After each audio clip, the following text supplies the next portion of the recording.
Good morning. I'm Rex Buchanan, former director of the Kansas Geological Survey. Today is December 2nd, 2024. We're here at the Kansas State House to interview Sam Brownback, who served as Kansas governor from 2011 to 2018. Our volunteer videographer is former Representative Dave Heineman. Sam Brownback is a native Kansan who was born in Garnett and grew up on a family farm in Linn County. Graduated from Kansas State University with a degree in agricultural economics and from the University of Kansas School of Law. Prior to being elected governor, he served as Kansas Secretary of Agriculture and represented Kansas in both the U.S. House and U.S. Senate. He left the office of governor during his second term to accept a presidential appointment to serve as the U.S. Ambassador at Large for International Religious Freedom, an office he held from 2018 through 2021. This interview is part of the Kansas Oral History Project's series examining the development of public policy at the nexus of energy and the environment during the late 20th and early 21st centuries. In these interviews, we explore those policies through the eyes of former elected officials, experts, executives, administrators, environmentalists, and others. The Kansas Oral History Project is a nonprofit corporation that collects and preserves oral history of Kansans. The project is supported by donations from generous individuals and grants from Evergy and ITC Great Plains. Good morning, Governor, and thank you for agreeing to contribute to this project. Happy to join you. Good to see you again. Appreciate you taking the time. Let's start maybe a little further back before your time as governor. Let's go back to Secretary of Agriculture. Did that position come about because of your farm background? How do you move into that role? Talk about that a little bit. Oh, gosh. I think it was a combination of things, as many things are. One was my agricultural background, but I'd also been a state and national officer of Future Farmers, and that had traveled me around the state.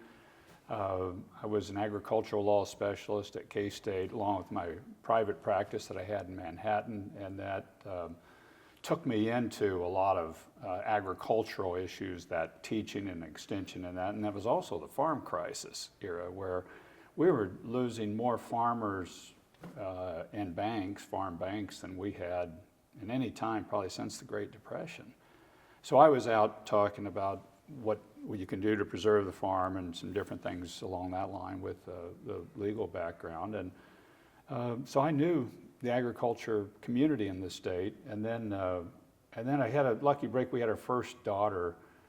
She was probably 2 months old at the time, and my wife was there with me, and our daughter threw up on my wife, as they're wont to do when they're at that age. And the Board of Agriculture was interviewing me at the time, and they said, "Well, we'd like to meet your wife." And my wife was just she had told me, "Look, I don't want to go in because our daughter just threw up on me." And I said, "Well, she's taking care of the kids, or the child." And they said, "Well, we'd really like to meet her." I said, "Well, she's really doesn't want to. We're taking care of this daughter, and the daughter threw up on her, and she's embarrassed about that." And she went, "Oh, we all got grandkids. Don't worry about it. Bring her on in." And I think that sealed the deal, just the personal nature of that, and our our oldest daughter throwing up on my wife. You know, you don't very often hear a throw-up story being referred to as a lucky break. But that role of Secretary of Ag is important in the water world because the chief engineer reports to the Secretary of Agriculture. And Chief Engineer of Division of Water Resources, kind of central, particularly water quantity issues. When you took that job, was Dave Pope the chief engineer at the time? Dave was. And so, great guy. And I realized, so you do this in '86 is when you took that job. Yes. And that's been a while, but what do you remember as the water issues from that time that Dave was dealing with, and thus you would have been dealing with as well? You know, the big one has always been the Ogallala. Right. Because we start out in the development of the Ogallala, and it is an endless sea of water, and it'll never run out of water, right. And is there was mythology involved in it of it's just runoff from the Rocky Mountains that somehow get underground and it's going to be always supplied by snowfall. And then as we got to understand the Ogallala more and more, we go, it's not endless. We're using it way too fast. And but by then, you got a certain momentum about just you're using it, the machinery's in place, the flood irrigation, the big pivots are there. And meanwhile, the level's just dropping radically. And so I'm looking at this and thinking, this is something we've really got to start to address. And everybody warned me, no, don't address this. This is the kiss of death. And if I heard it once, I heard it 100 times, whiskey's for drinking, water's for fighting. And we fight over these things. And if you even talk about limiting the use of water, you're going to be in trouble. But I'm looking at it going, we don't have any future if we keep going this way. We've got to do something. And so towards the end of the term when I was agriculture secretary, we started a water commission or a committee of Western Kansans that were over the Ogallala saying, what can we do to preserve and protect or conserve and extend the Ogallala? And it was a very controversial group, and I was young and naive enough to think you could go ahead and wade into it and try to get something done. But that was really the start of it. It also laid the groundwork for me as governor that once I finished being Secretary of Agriculture, the thing that I was kicked out of that job by the courts, the thing that really stuck in my mind that was, I just didn't get much done on water and we got a huge problem. We got to do more. And that was the one area while I was Ag Secretary that I lamented we didn't get more done. And I'll come back to your time as governor and water visioning process and all that stuff. But before we go away from Secretary of Ag, was that during the time when dedicated water plan funding took place in the legislature? It was. Were you engaged in that? In a lot of the interviews we've done with legislators as part of this series, particularly the water part of it, we've talked about how difficult it was to get that dedicated funding for the water plan. Were you engaged in that as secretary, or what's your memory of that? I was, but that was primarily Mike Hayden's accomplishment. So I was all supportive of it. We need to do something here to really start to address this issue, but Mike Hayden drove that train. I think all the credit for that has to go to Governor Hayden and his vision, and he at his heart and core is a conservationist. Right. He and Teddy Roosevelt would have been close friends if they had been alive in the same era. That was he got that done. And before I leave it, when you said kicked out of that job by the courts, was that during the days of the issue about the Board of Agriculture versus the Department of Agriculture lawsuit? Yes. Refresh my memory there. I remember that at the time because the Department of Ag was run by an appointed board. Yeah. And that was challenged as not being constitutional. So remind me of what happened. Yeah, it had always been kind of hanging around there as an issue for the last 30 years or so, something like that. The Board of Agriculture that governed the Department of Agriculture is an old populist model. What they did is the original founders of the state, when they were setting up the Department of Agriculture, they put a Board of Agriculture who was elected by the farm organizations to run agriculture. So it's a real populist type of model, and populism had a very strong strain in Kansas. And so they set up this Board of Agriculture that had lasted, 120 years. And so I actually worked for an elected board that was elected by the farm organizations at the annual agriculture meeting. And for years, a number of groups, particularly the groups outside of agriculture, environmental groups in particular mostly, would threaten to sue it as this violated one man, one vote, because you've got a general governmental authority here, and yet you're governed by essentially an industry, and that shouldn't survive. And we kept, no, it's not that bad. And then you never really, this was me at the time, and I'm trained as a lawyer, so I'm looking at this and I'm going, this is susceptible to challenge if you abuse your power. So I was always one to just don't, push the cart too fast here on this thing, because you could upset it. Well, we put in place a pesticide management district on dealing with atrazine in northeast Kansas, Lake Perry, because we had too much atrazine runoff into Lake Perry. And we'd crafted this proposal. It was tight, of just over the drainage areas over Lake Perry, and it worked. But when we went to put it in place, it had to pass the Board of Agriculture. The board mutinied on me and said, we're not going to do it that way. They threw it out, went their own way after we had carefully worked with the environmental groups and everybody to get this done. They said, we're mad at you, we're done with this.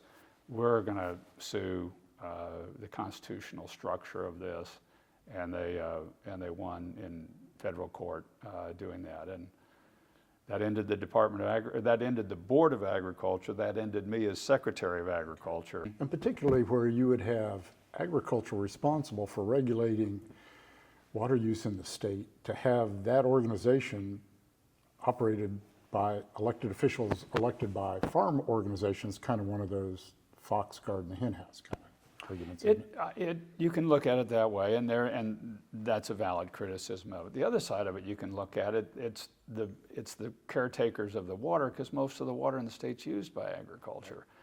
And it's like you're getting buy-in by the people that you're actually regulating by doing this. And that's, I think, can be a very successful governing model. If, again, you can't, there's an old saying that Mike Mansfield had about tap it lightly. You just, when you're doing something, just don't do it too well.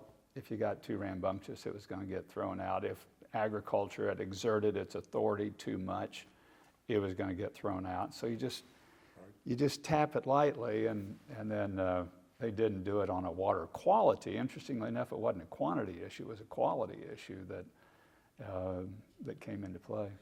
Cheyenne Bottoms, you mentioned that was an issue with stream flow into Cheyenne Bottoms, relatively old water rights there. Talk about that a little bit.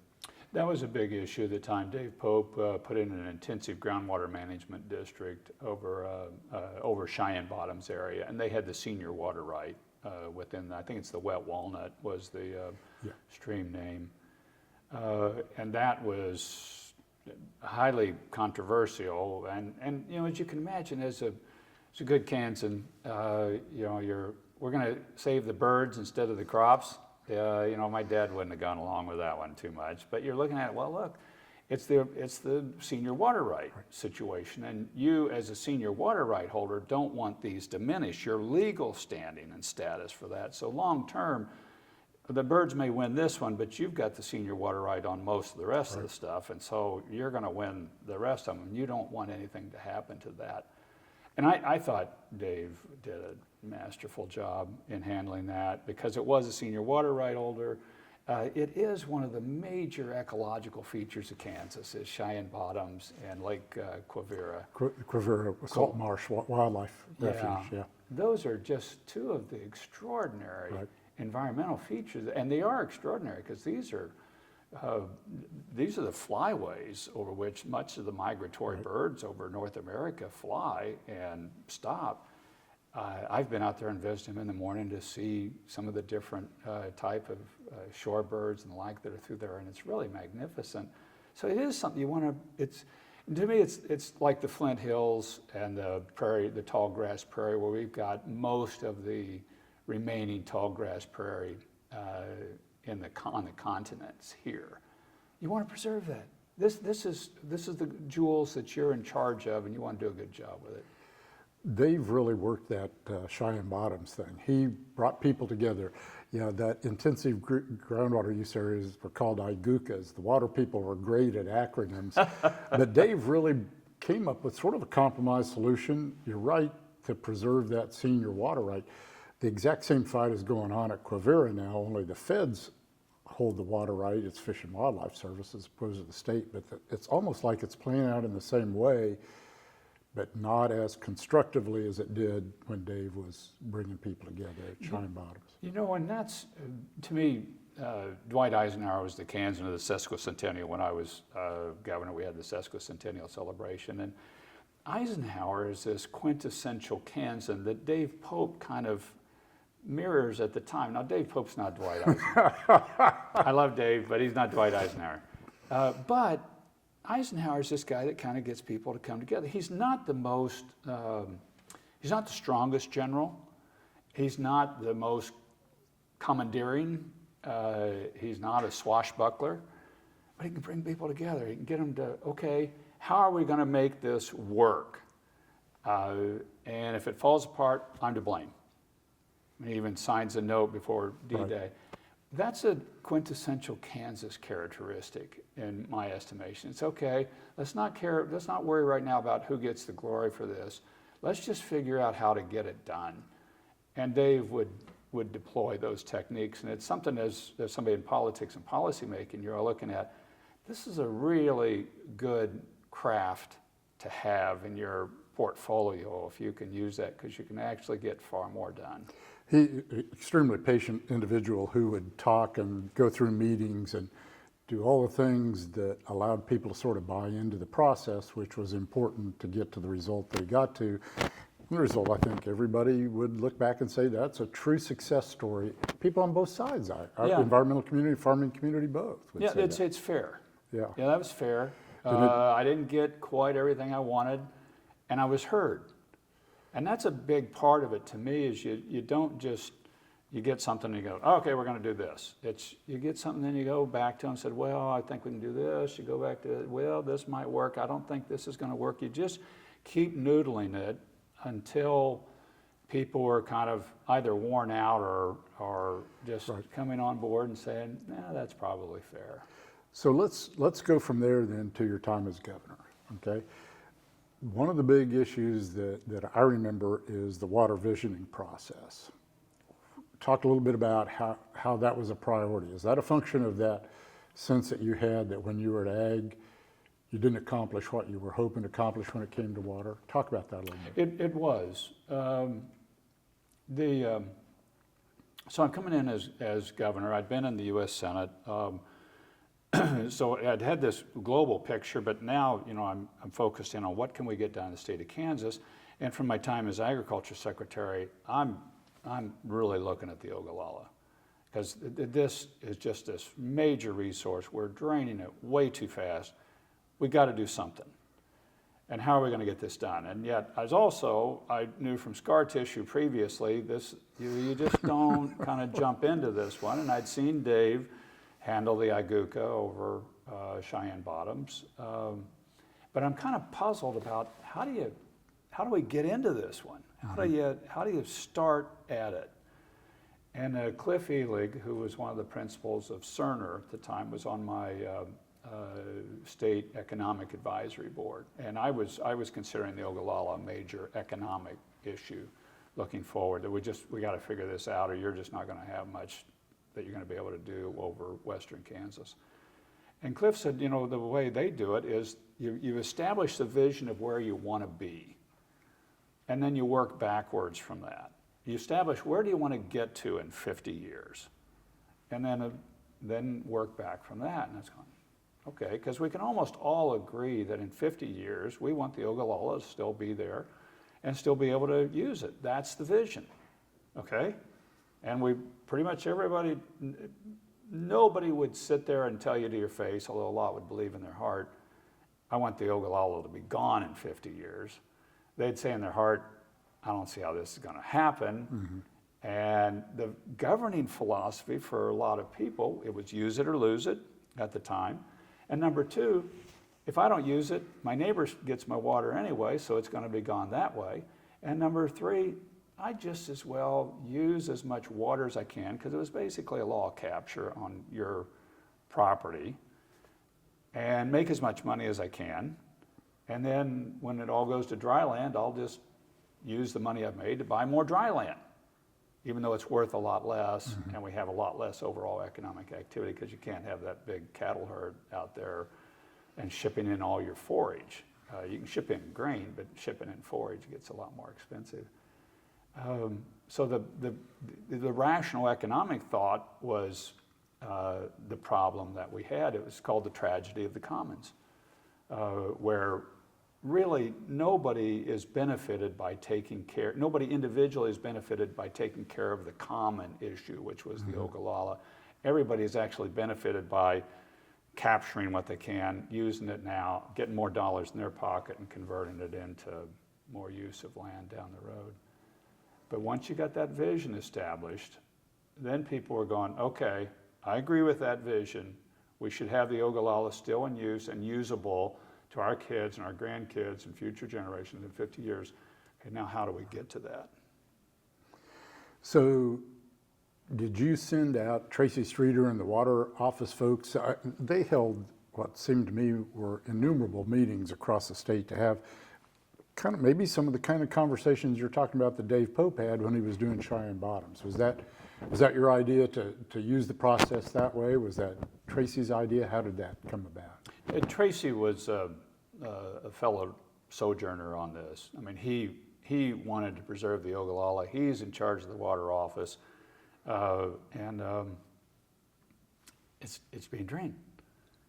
It's under my watch, and so he grabbed it with the zeal of a patriot. That what do we need to do? And then you use that time-honored Kansas process of just talking it to death. Right. Where let's just keep talking. Now, here was a major way we could have gone differently. Because we could have just said, okay, we're cutting everybody's water right back a certain percentage or a certain number of inches. Just say, we're draining it too fast. We're going to take the maximum amount. I think we had maximum out in some areas of 24 inches of water that you could use in a year. We're going to drop that to 12 inches. I could do it by fiat, I think, because... I'm not so sure, but yeah, nobody knows the answer to that question. No, because that was going to be litigated quickly. It was going to make a whole lot of people mad, and it's not how Kansans do things. Right. But I had a number of people coming up to me and said, why don't you just cut everybody's water appropriation 6 inches? I said, well, first, we'll be litigating until the cows come home. And second, there's really not enough enforcement mechanisms to force people to do something they don't agree with. It's like a friend of mine that used to raise buffaloes would say about buffaloes. He said, you can get a buffalo to do anything it wants to do. And I think that's kind of the way it is with Kansans. You can get them to do anything they want to do. The phrase I use is, Kansans will very seldom do anything you tell them to, but they'll do almost anything you ask them to. And so the upshot of that visioning process were some recommendations. Probably the biggest success of that story was that got rid of the use it or lose it mentality for the most part. You still hear that a little bit, but you don't hear it like you used to. It got rid of that. Anything else come out of that process that that addressed the Ogallala issue? Well, yes, we put tools in place so that Kansans could conserve the Ogallala.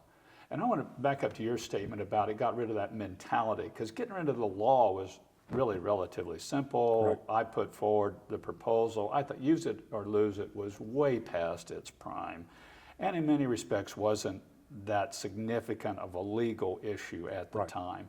So when I propose getting rid of use it or lose it as governor, it passes both houses overwhelmingly, and I sign it, and we do a big ceremony about it. But it was the mentality that you had to really get at, because people had plenty of water rights. They had more water rights than they had water under them, really. Right. And so you're back to kind of law capture and the tragedy of the commons as an issue. The other thing that was really helpful at this period of time was when you get a problem like this and you have a resource that's as well known now as the Ogallala, you could bring in the best expertise from around the world, and people would come in and a lot of times just gratis. They wouldn't even charge you. You could ask them, well, what do we do? And called on expertise at different places who were more than happy to come in and say, well, you've got to do this. And by that point in time, we'd done a lot of mapping of the Ogallala. Right. The Geological Survey and others, they knew the nature of this aquifer and how it operated. So we've got knowledge. We can get the expertise, the global best expertise that you can find. And now we just got to get the mentality changed and the tools available to people. And so that's what we start working on, really, is you just got to get away from this idea of we're just going to capture whatever water's under here and heck with everybody else. And how do we change that? So you start bringing in the younger generation of people that they're looking at the use of this Ogallala, and if Dad keeps going the way he's going, I'm not going to be able to use it. And you start having them talk, because it's a theft from one generation to the next when you do it. But most Kansans, again, when they hear it put that way, I'm not trying to take it from you, you're taking it from your grandson. It's an intergenerational fairness issue in a lot of respects. The other thing it is you're already dealing with the depopulation issue in western Kansas. Declining Ogallala as a source of an economic driver is only going to exacerbate an already problematic situation. Yeah, you're going to kill it. You're going to kill the whole place. And western Kansas is this really incredible economic engine. When you look at it, with all that freshwater resource sitting underneath it, all this amazing productive farmland and the technology that's best in the world to farm it, it's the most valuable congressional district agriculturally in the country, with all the cattle and now the dairy operations and then now the wind operations sitting on it. It's one of the biggest energy producing districts in the country with oil and gas and now wind. So you're going, you got factors here really to work with, but you can't use them up. You got to, this Ogallala, we've got to get to a sustainable situation or people are going to have to flee. And you heard, there was, you would have remembered this, where the Poppers, I think it was. Buffalo Commons. Buffalo Commons, Yes. Which was just ridiculed and laughed at as an East Coast idea and putting in on us. And I certainly didn't appreciate it. But you could also see then, folks, if we don't do something about this, ideas like this get more saliency. Right. And I think we're getting better about just not saying no, but saying, we're not doing that. We're going to do it a way that works for us. And I always said, we're going to do it in a way that grows our economy, sustains and grows our economy. We are not in the business of shutting it down. We're in the business of growing it because I want more population out here, not less. But I can't do that with a shrinking economy. I've got to have a growing economy. How are we going to do this? And then you set those parameters, then people within the vision and the tools. We started putting in place LEMAs, local enhanced management areas that were beautiful water conservation tools. And this is, a lot of this was Tracy was really kind of, okay, how do you do this? I've been talking to people and they said, well, I'd do more if you'd let me bank my water 1 year and then not then use it the next year. So we did 5-year water allocations instead of single-year water allocations. You don't lose any water rights if you don't use it. You bring in the expertise to tell people, here's how you can make more money off of that farm and use less water in it. And then you had some visionaries like Scott Foote in northwest Kansas. He has a feed yard operation. The Footes, I think at the time, were the biggest cattle owners in the state of Kansas. They maybe, I don't know how many cattle they have, but wonderful family. I knew them well, but they are from eastern Kansas, and they could see, we keep using this water out here, and he had a feed yard up in northwest Kansas. We keep using this water like this. I'm not going to have any local corn grown. And so he started paying his farmers to enter a LIMA, local intensive management area. I'll pay you more for the corn that you sell to me if it's under a LIMA, as a way of preserving this aquifer. And that Sheridan County LIMA got to sustainable use. Yeah, that LIMA has been a success story and a model, not just in Kansas, but I think people across the country have looked at that. And it was a result of a lot of conversations. Wayne Bossert from out there in particular, I remember, sort of played that Dave Pope rule of bringing people together and talking an issue to the point they made some progress on it. Yeah, they were beautiful. And again, it's this sort of calm Eisenhower type of, we know we got a tough issue here. And I know at the end of the day, if I'm a farmer and I got water rights, really what you're after is me using less of this water. I understand that. We all understand that. But don't kill me doing it. Don't do this hard right turn on. Just bank into it like you'd bank an airplane into something. You know, you just take me easy where I can sustain it and I can make a livelihood, and you're not killing me doing it. And Wayne was wonderful about this, Tracy. And then Scott Foote putting in this incentive for growing corn under a LIMA situation where you're using less, or growing grain sorghum in some cases. That all, it got to a point where then you could show people you can do it. And I remember when Kansas Geological Survey people came in and said to me, you know, we've got something happening here that the aquifer was recharging a little faster than we thought it was. And the farmers are able to use less water and still make it productive. They're making money.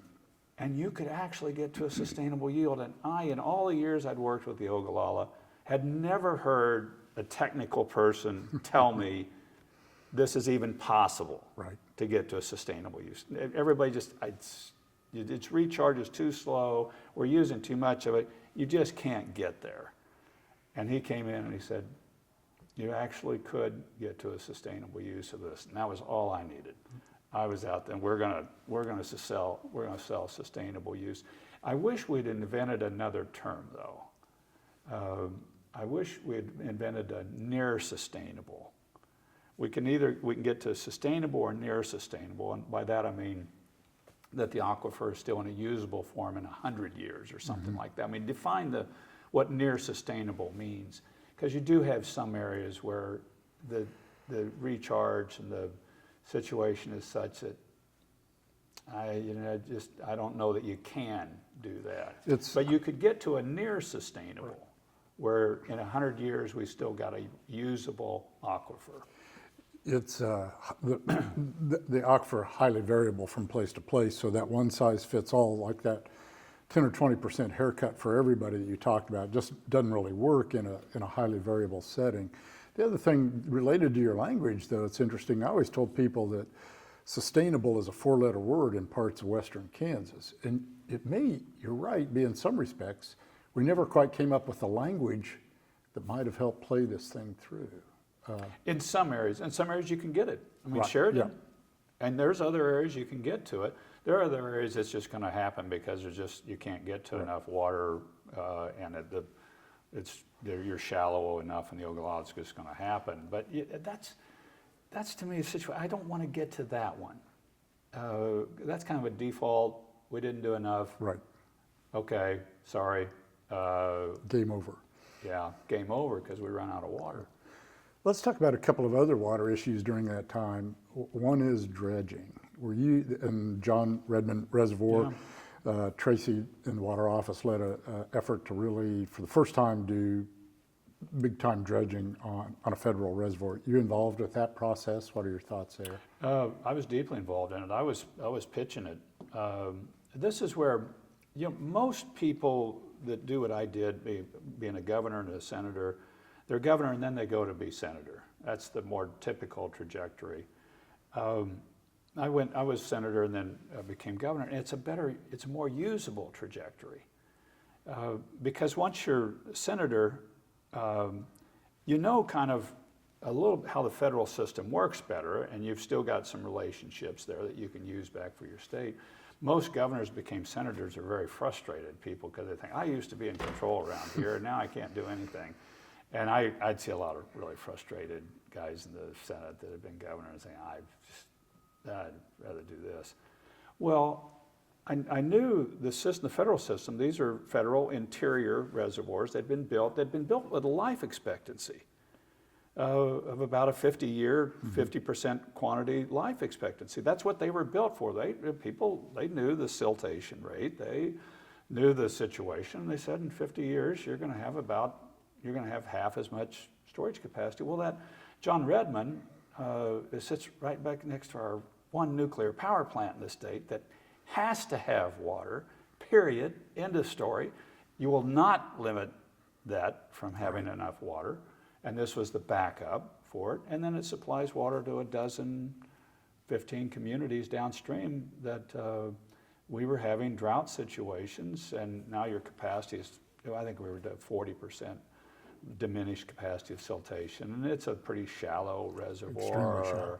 And it drains a lot of tilled areas. And I'm a son of a farmer. I've seen all of this happen, and I also cry when I see fields that aren't terraced right, and you've got big ruts down the field. I'm saying, boy, don't let that soil go down to the Mississippi, or probably more realistically into the John Redmond.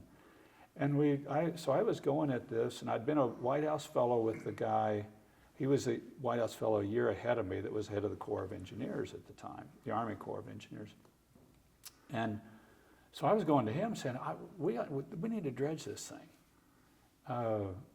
And he said, well, we do dredging, but it's mostly rivers and navigation that we do it for. We've never done one of an interior reservoir, but we ought to.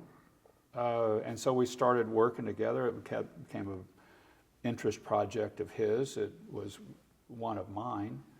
And that was the first, to my knowledge, reservoir dredged interior-wise.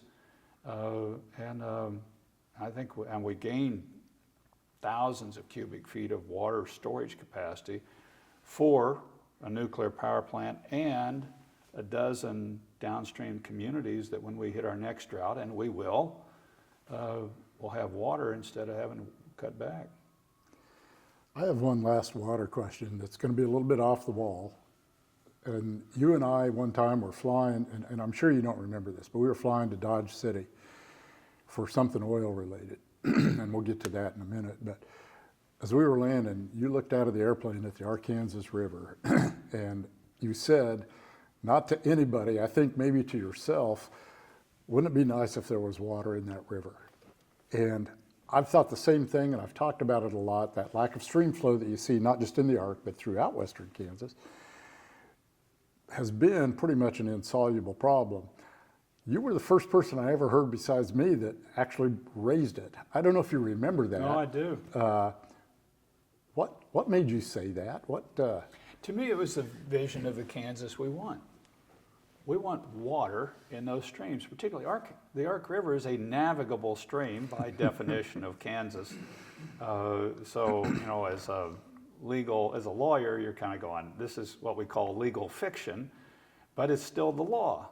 It's dry. And I was going, this is not impossible, and this is the Kansas we should envision. This is the Kansas we should say we want in 30 years. Well, it's dry right now. It is. Well, we've got water that comes in, and a lot of the water is pretty low quality. Right.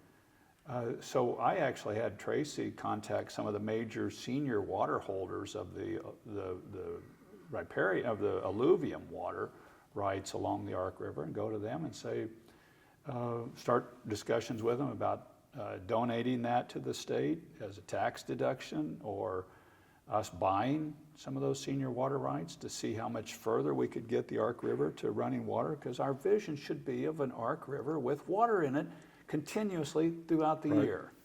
And we were getting a little further, it was inching a little further along, but we never got it done.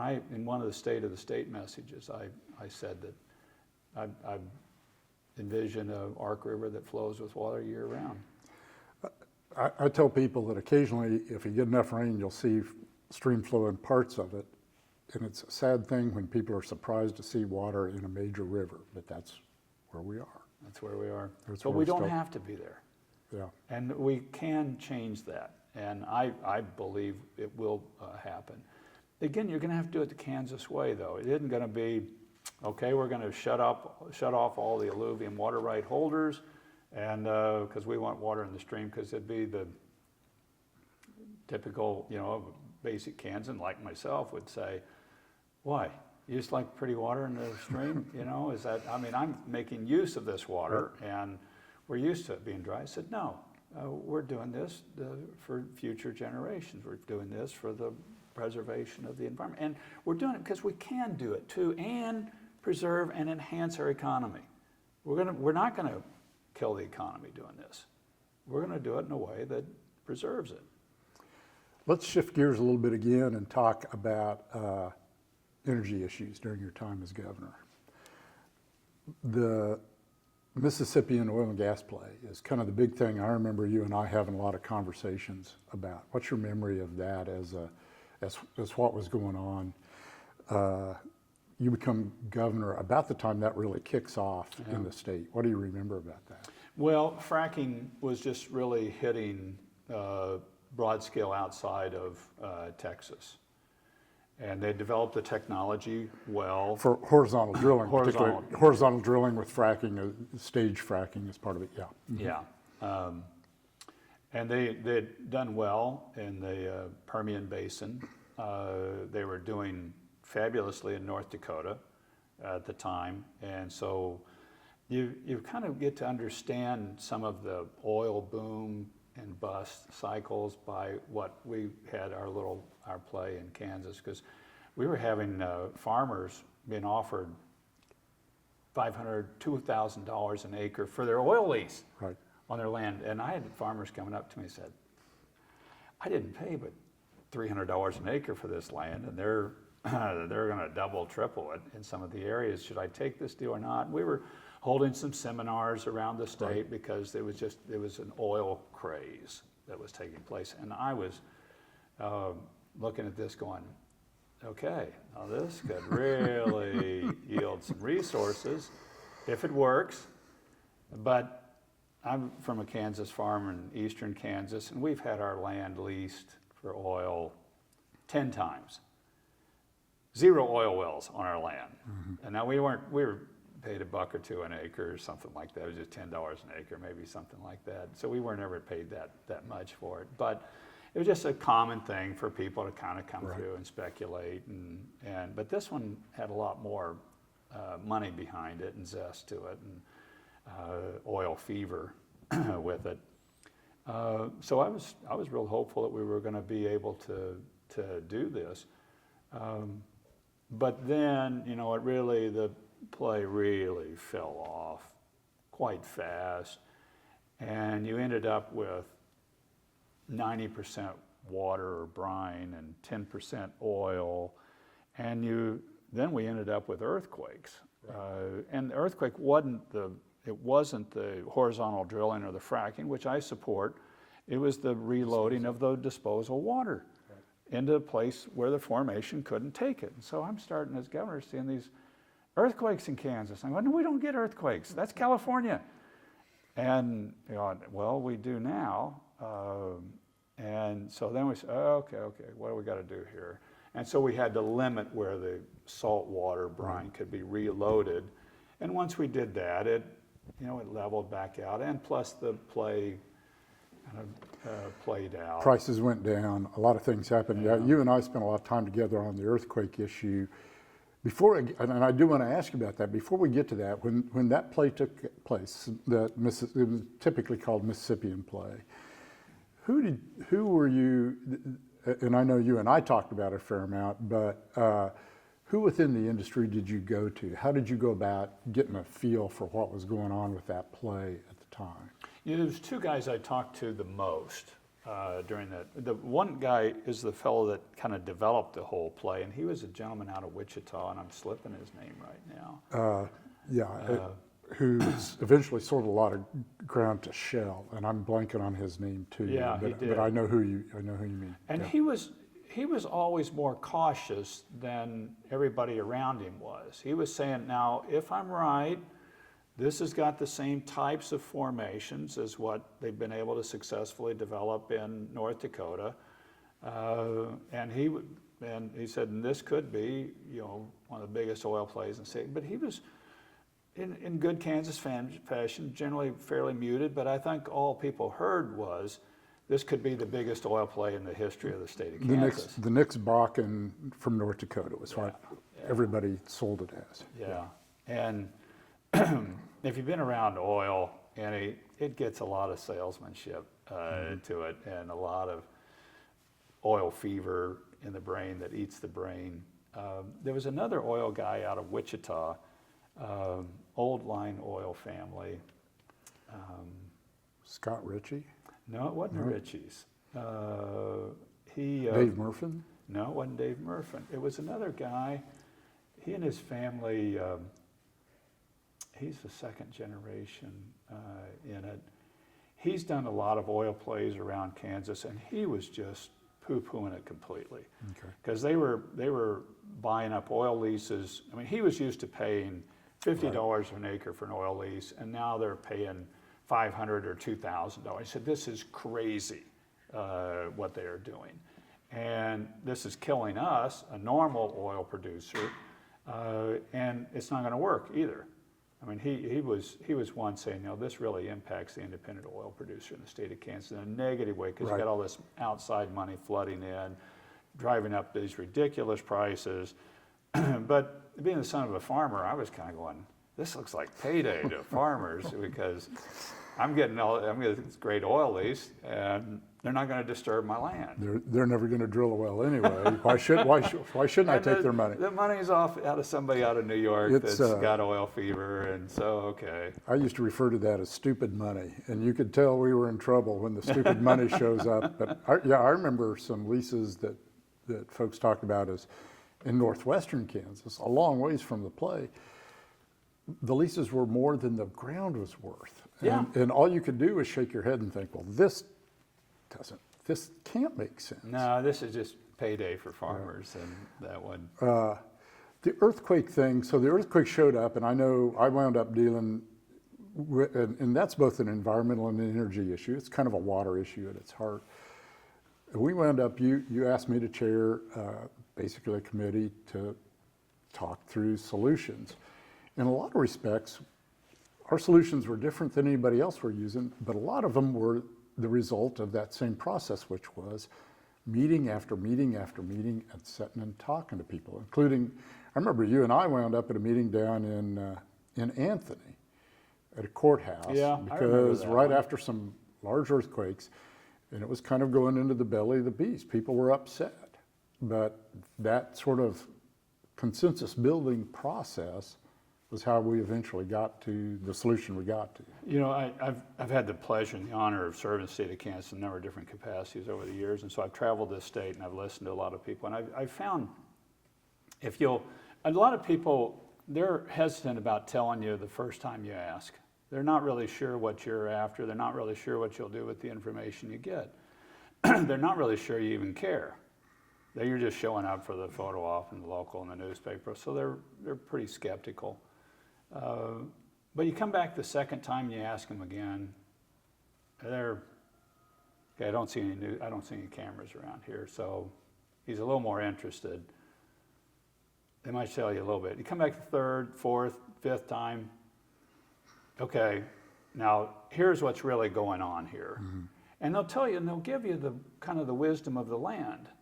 Because they're the one that's right there dealing with this, and they're feeling it, and they're seeing it on a daily, and it's impacting their direct lives. And they now have some sense that you actually care what their opinion is. And you don't just think, look, I'm the professor out of the University of Kansas, I'm at the Geological Survey, and let me tell you what you need to do. No, you're out there saying, we have a problem, and I'm not sure at all what the solution is, but we got to figure something out. Right. What can we do that would work? But you don't get it on the first time. You don't get it on the second time. It's a relational process, really, that they've got to know the guy's just not out here to gig me. He doesn't think I'm just stupid. We've got a problem, and if he can figure it out and we can get something in place, it's going to solve a problem I've got. All right. Let me ask you about another energy issue that you're maybe more identified with, and that's wind power. What's your background there? Where did your interest in that as an energy source come from? It goes way back. My grandparents' farm had a little wind tower on it, and they didn't have rural electric at the time. To charge batteries for like radios and stuff like that? Well, yeah, or I'd ask my dad, well, what's that thing? Because it didn't have the windmill, the actual fan wasn't on it anymore. So that was a wind tower. That was our first electricity. And they would charge batteries that we had on the back porch, and that would power a couple of lights, a radio, and my grandma had even a vacuum sweeper. Dad said, I didn't have much power to it, but it would run off of that wind turbine.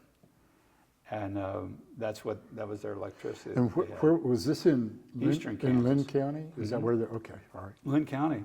And that sounds great. I'm sure when that came in, that was a marvelous improvement in your life. You had radio. I got lights, not just a kerosene lantern. And so, I knew the utility that wind could be. And plus, and my staff used to get on to me all the time, I'm a real environmentalist. I was the most environmentalist person on my team. And I'm looking at this and going, guys, this is a renewable resource we can harvest, and it can do us a lot of good, and Kansas is right in the alley. Now, eastern Kansas isn't, but western Kansas is, where we could really supply electricity for a lot of areas, and we have minimal environmental degradation. I mean, you're going to have bird kill with it. You're going to adjust some of the wind patterns that you're going to have to account for. They're unsightly to a lot of people. So I mean, you got impacts here, but relative to burning fossil fuels, coal, this is a huge improvement. And I'm an all the above energy person. I don't think we tell anybody what to do on this stuff, but I think you make your options you want to go to, you try to make them as attractive as possible. So I was the first U.S. senator on the Energy Committee, Republican senator, to support wind power. The Democrats all supported it. The Republicans were all against it except me. And I'm going, this is going to make us a lot of money. In Kansas, this is going to be a great resource for us. And I went to the utility companies in the state, and they were not excited about this at all. And I'm going, this is a really good deal. And then Chuck Grassley out of Iowa, another farm guy who's on the finance committee, the tax committee, he proposes the 30% wind production tax credit. And I'm going, that's the Republican way of doing it. You got to put up the money, but we'll give you a nice big tax break for it to make this thing go, and things took off with that 30% production tax credit proposed by a Republican in a windy state, although not near as windy as mine, made this thing fly. And I went and kept looking at it going, this is huge. Then when I was elected governor, I'm meeting with Mark Parkinson before I go into office, and Mark's a sharp guy. And we had been friends for a long time, although he switched to become a Democrat, and I didn't cotton to that very much. But he's a sharp guy, and he's a very sharp business guy. He was looking at, he said, wind investment in Kansas has the potential to be the greatest economic development tool in rural areas that we've seen in a long time. By just the companies that were lined up wanting to come into Kansas. And I looked at what he was saying. I looked at the numbers, the topography. I knew the wind industry from working with it federally. I thought, this could be the biggest rural investment we've had since the Homestead Act. This could be the largest amount of money coming into rural areas that creates jobs and opportunities and economic activity that we've had since the Homestead Act. One of the conversations that I had with Kathleen Sebelius was about the Flint Hills and the basically moratorium is not exactly the right word, but basically restricting wind development in the Flint Hills. And it was sort of a voluntary job-owned agreement, maybe kind of a Kansan approach as we keep coming back to. That issue come back during Yes. your term? Were people wanting to go into the Flint Hills? Anything there? Yes. No, I call that one it was really a bluff. Right. That the utility companies willingly went along with. Right. And that was the key piece of it. It was the Evergys, and it wasn't Evergy at the time, but the other utility Right. companies.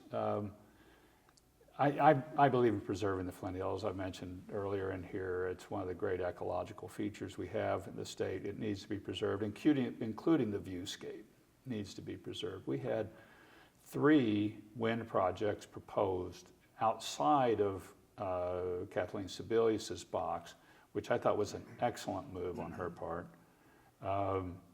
but they were still in the Flint Hills. And so, very first year of my administration, we proposed more than doubling the size of the moratorium area of the Flint Hills.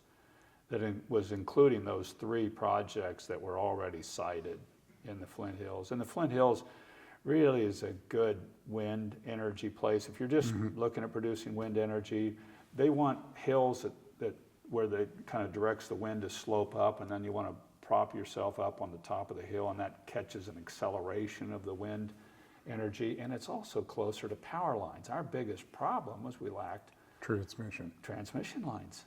And transmission lines are a socialized cost. So it's everybody that uses the transmission pays for it. It's not the big wind developer. Now he's going to pay a toll, she's going to pay a toll, but it's really paid for by the people. And so you don't want to load this cost on the people. And so they were ready to jump into the Flint Hills in a big way.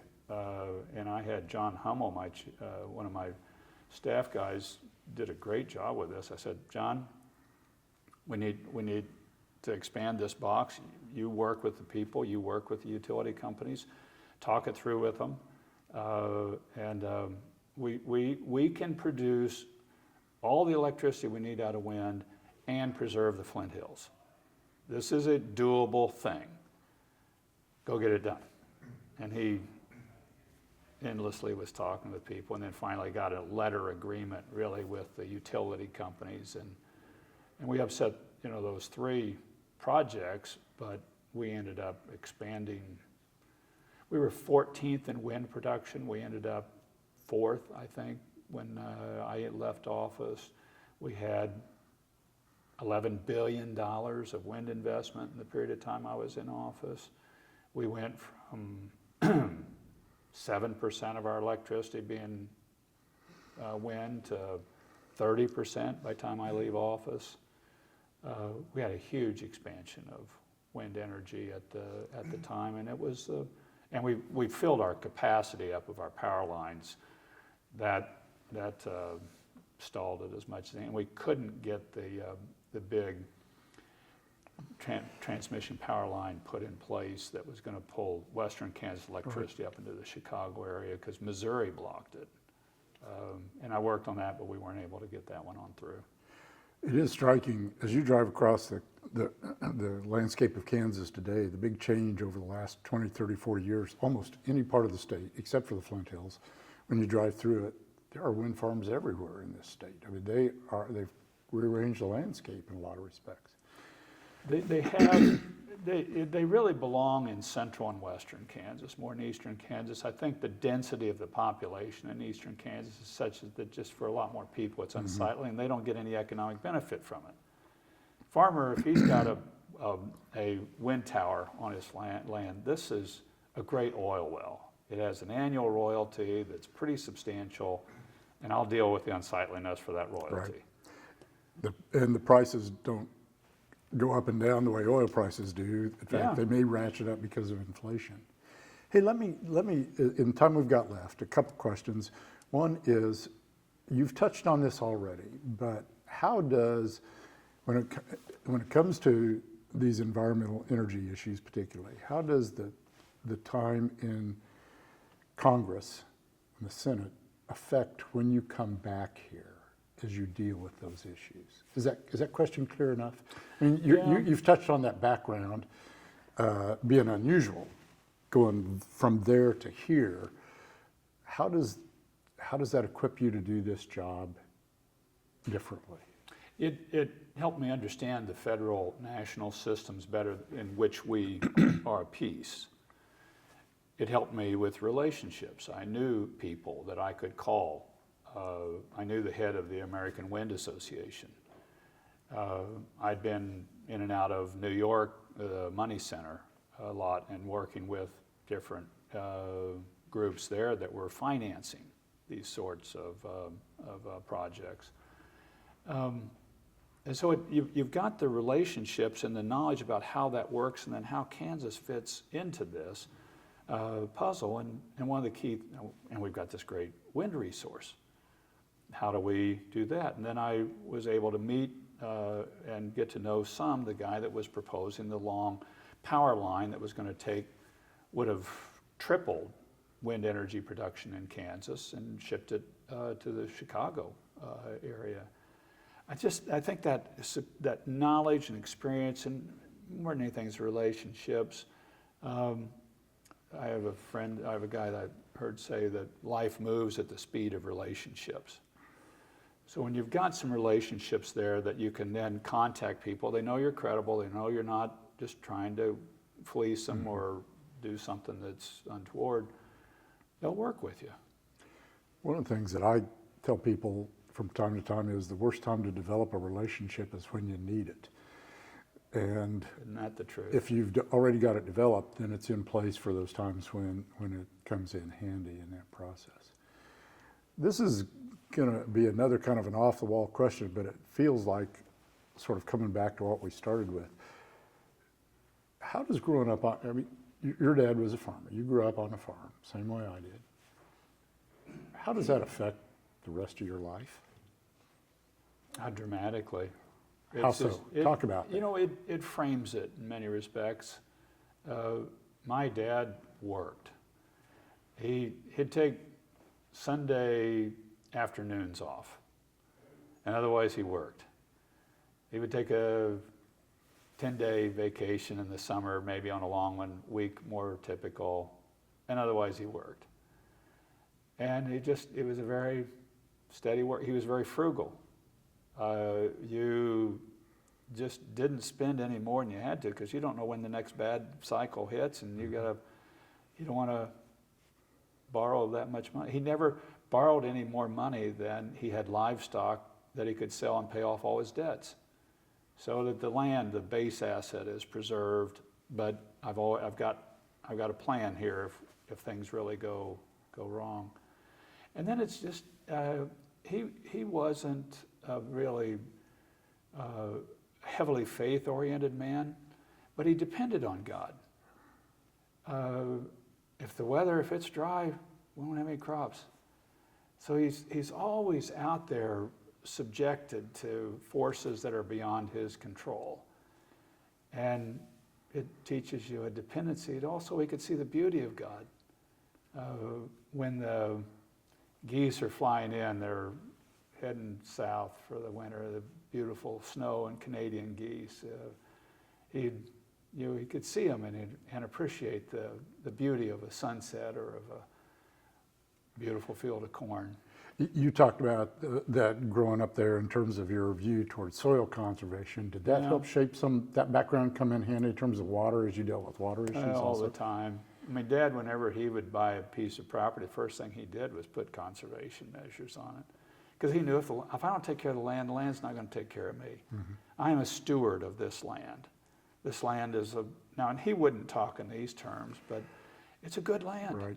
But if you lose it, it's just not going. And he had farmed farms where much of the soil had washed off, and he just really didn't want much to do with that property. And there's an old saying about being a dirt poor farmer. Well, that actually is very literal terminology. If your dirt is poor, you're going to be a dirt poor farmer. I mean, it's just you've got to take care of the land, and he really instilled that ethic in me, and he believed in farming. But boy, you put the conservation practice in there. If you get a rut in that field, you go take care of it. You don't let it get to be a bigger one. I don't think there was anything that would make my dad madder than somebody who didn't take care of terraces, or God forbid if they would farm over a terrace, it would drive him crazy. You didn't think about staying on the farm? Oh, I wanted to. I have dreamed of being a farmer most of my life. Then why didn't you? My younger brother was. My younger brother was there. I was going to stay on the farm. I wasn't even going to go to college. And then I got a scholarship that was a pretty good scholarship. And I thought, well, I guess I ought to go ahead and go to college. And I had a younger brother, 3 years younger, that did stay on the farm. And so when I graduate from K-State, go to talk to my dad about coming back to the farm, he said, nope, not room. And that was literally the length of the conversation. In a typical Kansas farmer fashion, I was kind of saying, well, wait, Dad, let's talk through this a little bit. And it was just kind of, nope, not room. Well, that's a pretty common story, though, because as farms get bigger, there's fewer people that can stay on the ground to do that. It's not an option. But you would have done it if you could have, huh? Oh, I tried to. I tried every angle I could. Then I go to law school, and then I'm thinking, okay, I'll go back near home and practice law and farm on the side. And had a job offer in Paola, Kansas, which wasn't too far from us, and so I could have done it. But by then, I'm getting married, and I'm engaged to my wife, and had a job offer in Manhattan, Kansas, and she was very committed to marrying me, but she wasn't interested in the farm. And so, being a dedicated KU person, she says, "Oh, I love Manhattan. I would love to live in Manhattan," knowing that the other option was Paola and farming that she didn't want any affiliation with. So we end up in Manhattan, and then here as ag secretary. You're probably not the first person that's had that experience of being talked out of the farm. Any other environmental issues, energy issues that we haven't touched about as we've had this conversation that I should have raised that you can think of? Solar to some degree, because we've got good solar resource in this state, but the price of our land is worth too much for a lot of the large-scale industrial solar, although you're starting to see some of it. It's showing up more and more, particularly southwestern Kansas. Yeah, but you also then have this ethic of just people's love for the land. I remember we got approached about putting in a solar panels on the farm that we have, and offered a huge price for the land. I mean, it was triple what the land was going for at the time to put solar panels in it on it. And I thought, we're not going to do that, but I need to present this to my mom, my dad had heavy dementia at the time, and I took it to Mom. And she said, just without even thinking, she says, "No, we're not going to do that to the land." And I thought, there it is. We're not going to do that to the land. Just that symbiotic connection to this incredible resource. You're right. agree. Interesting. Well, it's been a good conversation. I sure appreciate you taking the time to visit. Clearly, there were a lot of environmental, energy, water issues during both your time as Secretary of Ag and as governor that clearly you've spent a lot of time on because you can still talk the language 10 years later. It's close to my heart. That being a son of a farmer like you, it's just, that's just close to your heart. And you also, when you get to be in these positions where you're a steward of these things, then you're more of, how do I steward this well to benefit of the people and to the glory of God? Well, it may also, and I know when we talked with Mike Hayden, Mike made the point that in some respects, he has a background in biology, but he felt like he could do more for the environment in a public policy role than he could as a park ranger at a state park. In some respects, that position allows you to do those things that on a bigger scale than you would do on a smaller scale too. That's true. Well, thank you for having the pleasure. conversation. It's Appreciate fun. it.